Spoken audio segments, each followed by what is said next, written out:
आजकल रोजाना पक्ष विपक्ष के प्रतिनिधिमंडल इलेक्शन कमीशन आ रहे हैं और अपनी शिकायतें अपने विरोधियों के खिलाफ कर रहे हैं। लेकिन एक शिकायत जो विपक्ष की तरफ से बार बार की जा रही है वो है ईवीएम के बारे में। चुनाव आयोग से समय मांगा गया था विपक्ष के द्वारा, लेकिन समय नहीं दिया गया, लिहाजा मामला सुप्रीम कोर्ट पहुंचा और सुप्रीम कोर्ट ने अब जवाब मांगा है इलेक्शन कमीशन से कि वो ये बताए कि क्या वीवीपैट की पर्चियों की गिनती हो सकती है।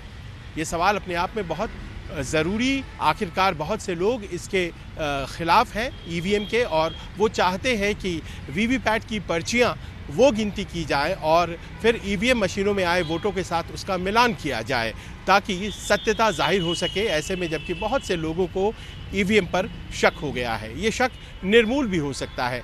लेकिन कांग्रेस के नेताओं का ये मानना है कि विश्वास की बहाली के लिए ये ज़रूरी है कि इलेक्शन कमीशन कुछ इस तरह के कदम उठाए ताकि जो पूरी चुनावी प्रक्रिया है वो पारदर्शी रहे और लोगों की जो शक शुबा है वो दूर हो सके।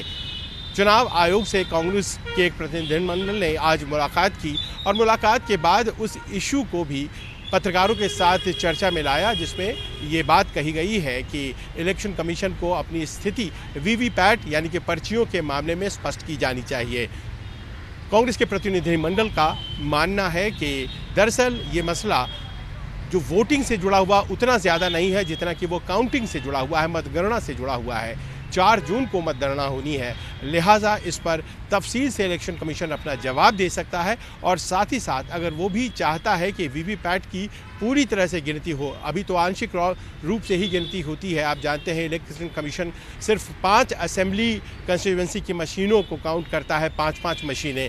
तो ऐसे में जबकि मांग है कि पूरी इलेक्शन कमीशन की तरफ से पर्चियों की गणना हो तो उसके लिए उसे तैयारी का भी मौका मिलेगा। कांग्रेस इस बात को मानती है। कांग्रेस के वरिष्ठ नेता सलमान खुर्शीद, जो कि खुद एक अधिवक्ता है सुप्रीम कोर्ट में, उन्होंने न्यूज़ 24 से बातचीत में ये बातें कही। सर, एक एडीआर की भी याचिका है ईवीएम के ऊपर और वीवीपैट वाली बात पर, और उसका जवाब जब मांगा गया था तो इलेक्शन कमीशन ने कहा था कि ये अननेसेसरी बर्डन हो जाएगा। फिर से ये मामला सामने आया। इलेक्शन कमीशन जवाब देगा, उनको जो भी कहना है वो देंगे, और जो अधिकार हैं, जो आम शहरी को, आम वोटर को जो अधिकार दिए गए हैं, उन अधिकारों पर सुप्रीम कोर्ट अपना विचार देगा। तो ये तो इसमें अलग अलग ओपिनियन लोगों के हो सकते हैं, लेकिन अंततः तो वही होगा जो सुप्रीम कोर्ट समझता है कि सिटीजन के लिए, एक वोटर के लिए जो सही है। लेकिन आप मानते हैं कि हमेशा जो कानून के फैसले होते हैं वो लागू हो सके तो ही उसका फ़ायदा। अब 19 अप्रैल को वोटिंग होनी है। अब देखिए ना, सुप्रीम कोर्ट को भी तो इसका आइडिया है कि उनको क्या करना है, कैसे करना है।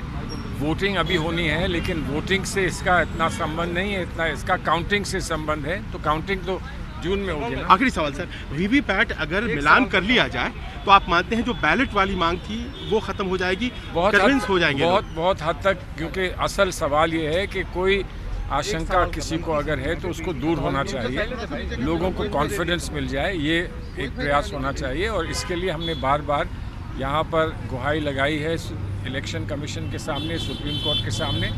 अगर ऐसा निर्णय हो जाता है तो निश्चित ही लोगों को कॉन्फिडेंस ज़्यादा हो जाएगा।